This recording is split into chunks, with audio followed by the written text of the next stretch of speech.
Okay guys, so I checked this demo. I think uh, this has potential. Yeah, we are looking at Pax Augusta. Alright.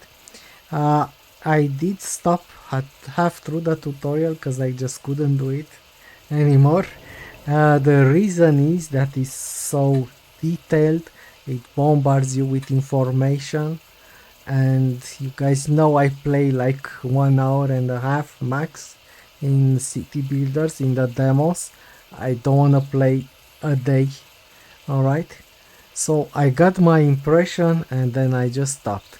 It is super detailed. It does some things a bit differently than we are used to.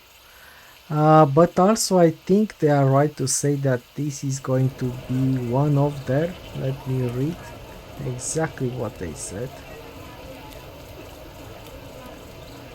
Probably one of the most authentic ancient city building simulation ever. It does go that way, okay. Many buildings have been created one-to-one and can still be visited today as ruins. Alright, we will have a campaign mode, and probably his mission is the first step towards that.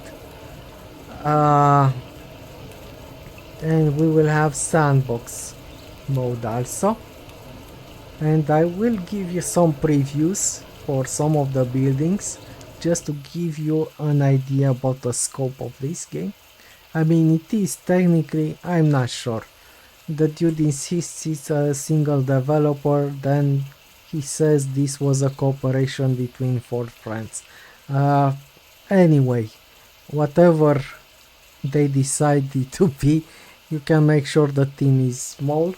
Alright, and the development time will be inverse proportional to this. I'm not sure if I said this right in English. Alright, uh, so basically the development time is longer as the team is smaller.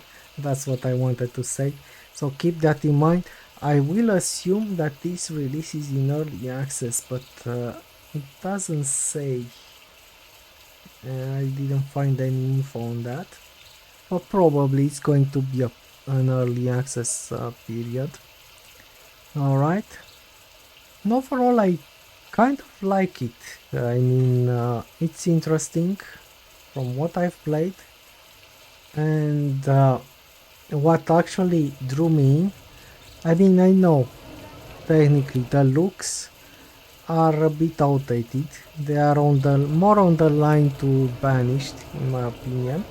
But that one had commercial success and it was a one dev thing, I think, right?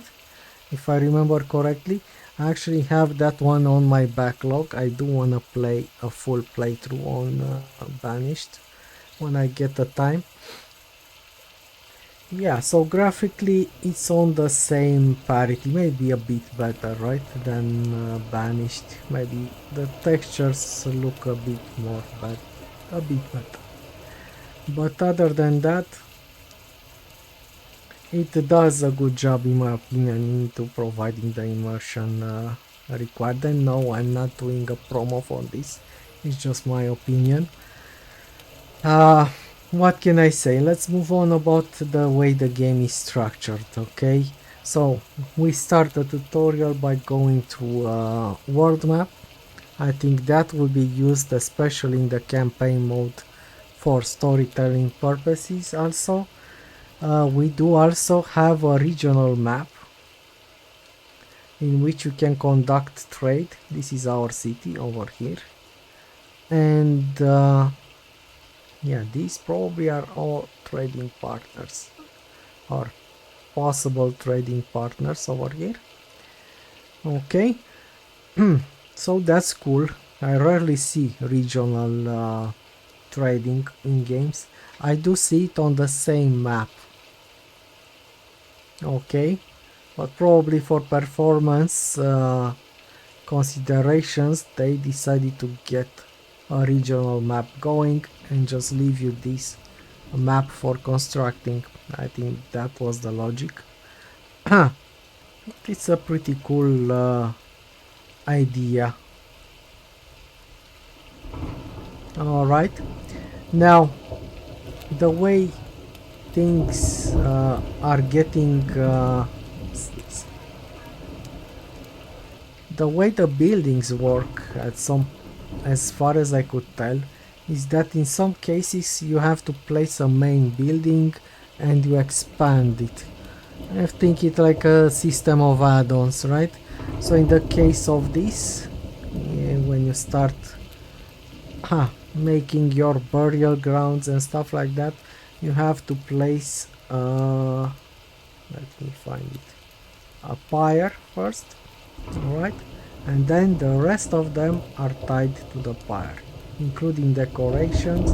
But you can see already you have a bunch of options over here to make things look more varied. Not gonna, okay, let me show you the houses. I only use this. Alright, you have 10 variations only for the houses, and they are quite different. Of course, it's the same building style, and they actually do remind me a bit from the stuff we have here traditionally. And yeah, a good amount of variations. Okay, you have gardens. These serve the purpose to provide extra food to the population. Yeah, you build them next to houses, you fill the gaps as the game is expressing it. Okay, and you have the backyard houses. As you can see, their purpose is to increase your taxes, right? But I'm not sure about the amount of population getting involved here or here. Alright, so probably this will be balanced in time, so you don't just spam this around and become rich. Alright, so in the case of the market, it's the same thing. Firstly, I don't know everything. First you place the main building and then you start expanding it. As you can see, a lot of variation over here also. Alright. Basically the market is the way the population accesses food and other goods that it requires. Okay. I'm not gonna showcase all the buildings that are present in the tutorial because I do wanna make this video a bit shorter, okay? Alright, we have the draw well and we have the fountains, which are only supplied by aqueducts. Okay, we have the entertainment buildings. These are the gladiator arenas. One thing that I find annoying, to be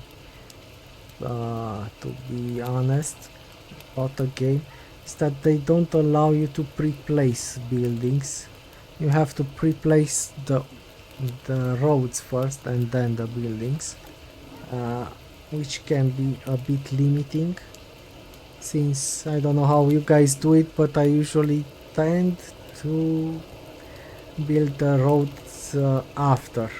Okay, I only make sure that I'm not too far off from the grid that I wanted to make, but usually I start to developing a zone or something like that.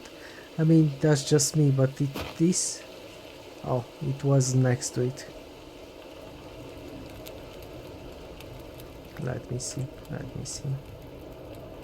Don't wanna stay too long on this. I think I just clicked it. Huh?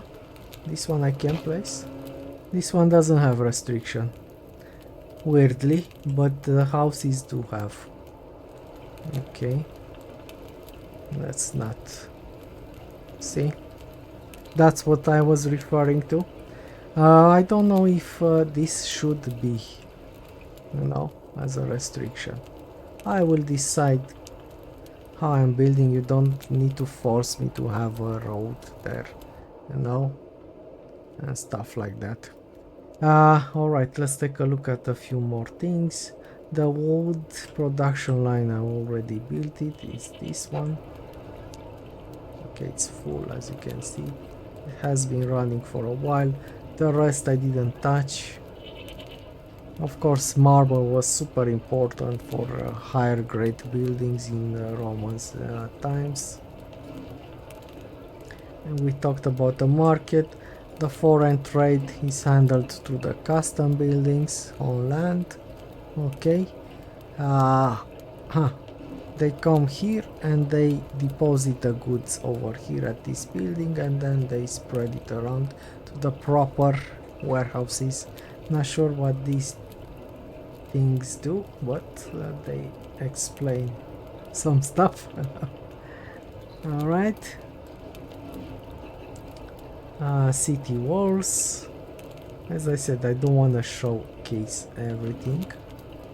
Yeah, let me talk a bit about the forum. Yeah, so the forum is like the central part of the town. Okay.